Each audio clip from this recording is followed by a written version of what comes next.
when it comes to buying a house, you got to know the risks, what could potentially go wrong, then understand how you can also mitigate the risks that come along with such decision. And that's the next part of the test that I'd like to share with you. A lot of people overcomplicate this decision, and it is indeed the probably the biggest financial decision, at least up until my point right now where I am in life. I am 36 years old. And my wife and I have been debating about buying a house. And I want to walk you through my personal framework and how I personally approach this, because it's very, very, very simple. And I'm sure there's going to be a few things that you haven't considered or heard of in your own journey of buying a house. So before we get into all those amazing details that you want to know and that I can't wait to share with you, I wanted to share the context and establish the overall lens through which I like to approach this type of scenario. So Warren Buffett, who's worth over $100 billion, he still lives in his Omaha house in Nebraska. He bought in 1958 for 31 grand.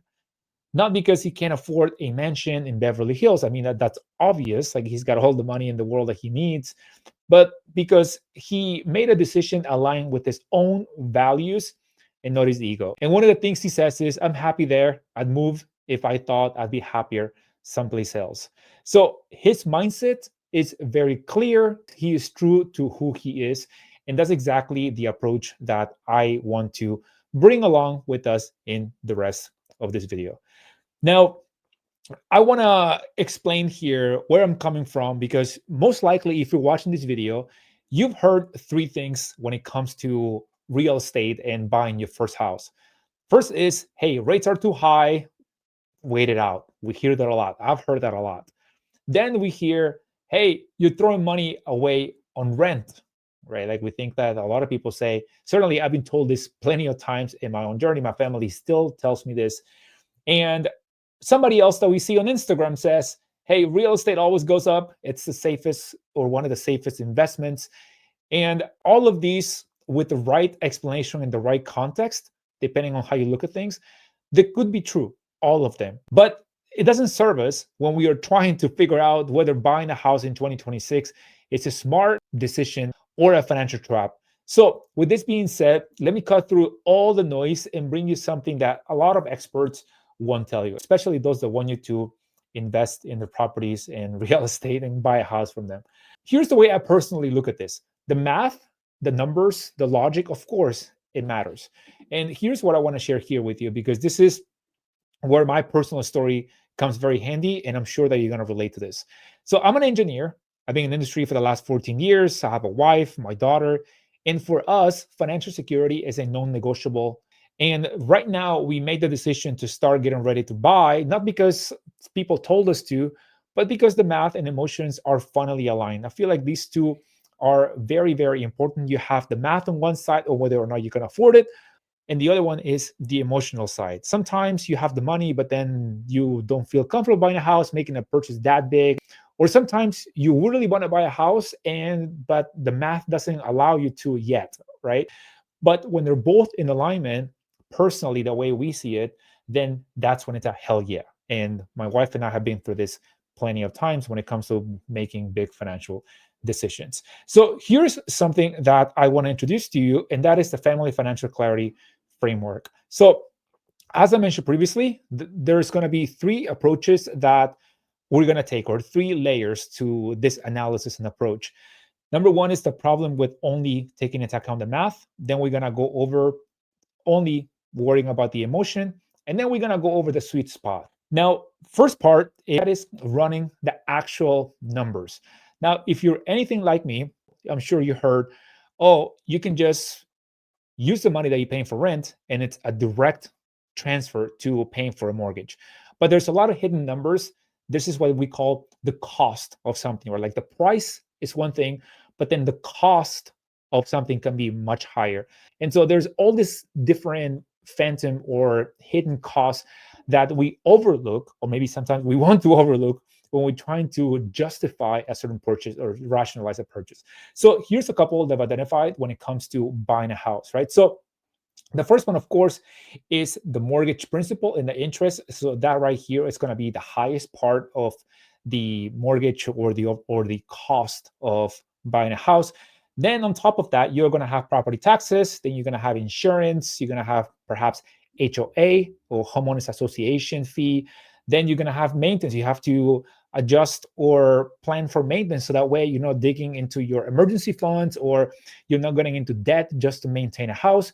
And then of course you're going to take into account the closing costs whenever you buy that house. So as you can see here, we need to add up all of these and truly ask ourselves and our spouses, hey, can we afford this comfortably and not just theoretically, right? Like think of upgrading from a sedan to an SUV. You don't just compare monthly payments, you factor in the gas or insurance, the maintenance, and all these different little costs that end up adding up. Now, here's something that we like to live by when it comes to making big financial decisions for my wife and I. And that is, if you have to stretch your budget and hope that everything goes perfectly, the way we see it, you're not ready yet. That's just the bottom line. So if you have to do mental gymnastics and you have to take from here to put it here, and you are essentially threatening the stability and security of your own house, of your family, the way we see it, for as much as a good investment that it could be in 10, 15 years, if you decide to stay in this house for that long, then for us, it's not worth it. So far, we talked about the first layer, which is the math test. So if you pass the math test, then the second layer of this approach is the hell yeah or no test.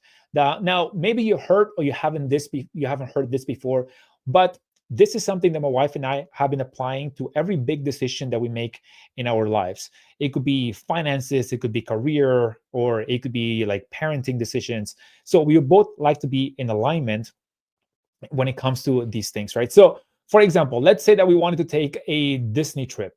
If the numbers work out without touching any savings or investments, yeah, absolutely. It's a hell yeah, we would go. Of course, assuming that we really want to go. Now, another thing is, for example, for our new car. So we wanted to buy a couple now we've had this car for almost a year, but we wanted to buy a safer, bigger car for our family now that it was growing with my daughter. And so we kept looking and looking and looking. We wanted to balance and find the best value between price and all the features and, of course, safety and the way the SUV looked, because we just like cars that look nice and whatnot. And we kept looking for months until we finally won, and we said, hell yeah, let's do it. No more thinking. We found it. So I think at the end of the day, if you don't feel confident about a decision, then I think it doesn't pass the smell test, right? Like I feel like when it comes to major decisions like this, it has to be hell yeah, let's do it. Or if there's any doubt or indecisiveness, then most likely we will just pass. So this test is not about being reckless, it's more so about being aligned. And if the math and you feel confident about your decision and you are both in alignment, you're good to go, then you are passing the first two layers of the test. But there's one more thing that you need to take into account. And of course, that is understanding the risks of every decision, knowing what you're up against. If you ever seen Fast and the Furious, the movie, and I think it is number 6. I love those movies, by the way. And the villain of the movie says, in order to do something, you have to know what you're up against, and then you prepare accordingly, right? So when it comes to buying a house, this is the same philosophy. You got to know the risks, you got to know what you're up against, what could potentially go wrong. And then if you really want to go through with that decision, then understand how you can also mitigate the risks that come along with such decision. And that's the next part of the test that I'd like to share with you. Every decision has a risk. Buying has a risk, renting has a risk. So what are these risks, right? This is actually something that I do for a living. I perform risk assessments and risk analyses for my program with my team, with the engineers. And you'd be surprised how many things we overlook sometimes. And life is no different, right? So, for example, when it comes to buying risks, we can talk about market crashes where you lose equity in your home, maybe major repairs that could drain your emergency fund, right? If you, let's say that you don't have sinking funds and you're relying only on your emergency fund that is meant for fixed expenses for your living, now you are dipping into the well, and now you may be trying to rebuild your emergency fund, right? For example, there's a friend a few years ago, he was telling me that his AC went out, just suddenly went out. It was in the middle of the summer, it was very hot, and he had to drop $10,000 just to replace that AC. There wasn't anybody that he could call, like if you're renting, so he just had to foot that bill. Right now, whether he had the money or not, that's a whole different story. But it just goes over just being these unexpected expenses that make people uncomfortable. Certainly, it would make me uncomfortable if I'm not ready for them, right? Also, when it comes to buying, you are locked into one location, which, depending on your career, who knows, maybe it could tie you down to a certain location. A few months ago, when my wife and I were looking to rent, there was a lady who was desperate to rent her house. She was living here in Virginia and she moved to Florida. And she was so desperate to rent her house. Nobody was renting her house. It was a little overpriced, in my opinion. And she ended up just selling it.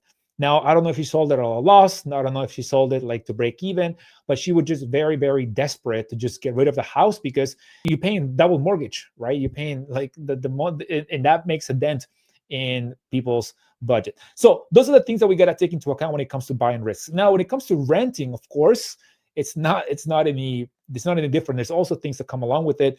Maybe it is rent increases, right? Because you are less in control of how much you pay on a yearly or every couple of years.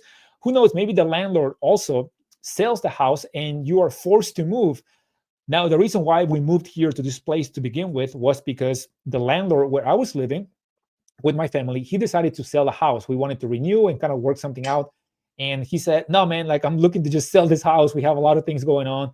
And so unfortunately, we just had to like move, right? It is what it is. It ended up working out, but this is just a risk that you got to know how to mitigate or at least be aware that it could come down the pipeline.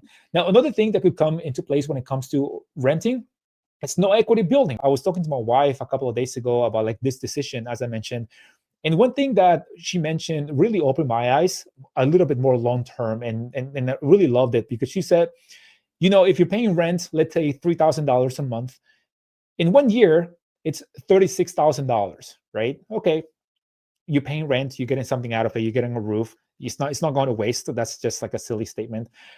But then if you think about it, in 10 years, that's $360,000. So when you put it like that, then like, okay, that statement right there really opened my eyes to like, okay, that makes sense. Like in 10 years, might as well just put that towards equity. And as long as you can afford it, as I mentioned, then you're good to go. So I think at the end of the day, it's important to say that the winner, it depends on your situation. Not what worked for your friend, not what worked for your parents, not what worked for somebody else that bought a house, maybe like Warren Buffett in 1958, right? So here's the question that actually matters, my friend. What risk are you willing to handle or can you handle right now? So maybe if you're building your career, you're in the early stages, then maybe you value flexibility. You don't have a strong emergency fund just yet. You're getting your finances together with your family. Who knows? Then renting in this case might be smarter. Now, this is where my wife and I are right now in the strategic saving, where we know we want to buy and we are making adjustments and we are saving towards that goal. And then there's going to be the next phase where you're ready to buy, right? Like maybe you have the mid-career, maybe who knows, maybe you are more like late mid-career in a way, maybe you're in your 40s, who knows? You also have a stable income, you have a solid emergency fund, you have maybe made the decision to stay 7 to 10 plus years in a certain location, then buying makes sense in that case, in my personal opinion. Now, for us, the risk of renting was rising costs and stability for our daughter. And that could also impact whether you care about the schools that you are around. We didn't want to be house poor, have this outrageous mortgage payment just to say that we have a house and then not be ready and then threaten our financial stability. So we are waiting until we can make a very large down payment and then keep our mortgage low and cash flow comfortable. That's just us. Now, here's where people usually freak out and say something you probably heard 1,000 times. You're throwing money away on rent. I really want to address this specific situation because many people say this. You hear this everywhere. Now, there's three things I like to say about this. Number one is that buying a house you can afford comfortably, it's also throwing money away because you are going to be dealing with a lot of unexpected, unwanted stress. Maybe you're going to skip investing. You're also going to have a depleted emergency fund if something breaks and you're not ready for it. You're going to be getting into debt. Who knows? And also, there could be missed career opportunities because you can't move because of your house. Maybe you can't sell it. I was talking to an engineer some time ago, and he was telling me that he had 2 properties. He got into real estate as an investment. And one thing he told me was like, man, I'm trying to get rid of my properties. I'm like, oh, why? Like, I thought real estate was a good investment. Like you are like already like have a couple of rentals. Like, why don't you keep that going? And he was like, no, they're just like a pain, man. Like they're just there. He's dealing with tenants and he's dealing with things that are breaking, and he can't sell the houses because the market didn't come out on top, and he was kind of like breaking even or losing money, and it was just becoming bigger headaches than, and that was becoming a bigger problem than the benefit of actually building equity. So that's just some insight for you, another perspective to help you make the best decision. Now, another thing that I like to say about you throwing money away on rent is also that renting what you save and prepare is not really a waste. It's buying time, flexibility, and peace of mind. And this right here, my friends, peace of mind is probably the one that has the most weight of it all, right? Like peace of mind right here. Let me make it really big. Peace of mind. Now, the third thing is, of course, a few extra months or a year of strategic renting and saving can set you up for decades of stability. As I established the context when I began, is stability, financial security. That's what I'm all about. At the end of the day, rushing into the wrong house costs more time and money than waiting for the right one. So, with all of this being said, you got to wait for your hell yeah moment, right? You don't need a house because it's 2026 or 2027, because the interest rates are low or high, or because everybody else is doing it. You need to buy when the math and your gut are aligned, number one. So, if you're buying on your own, of course, that's just all you got to worry about.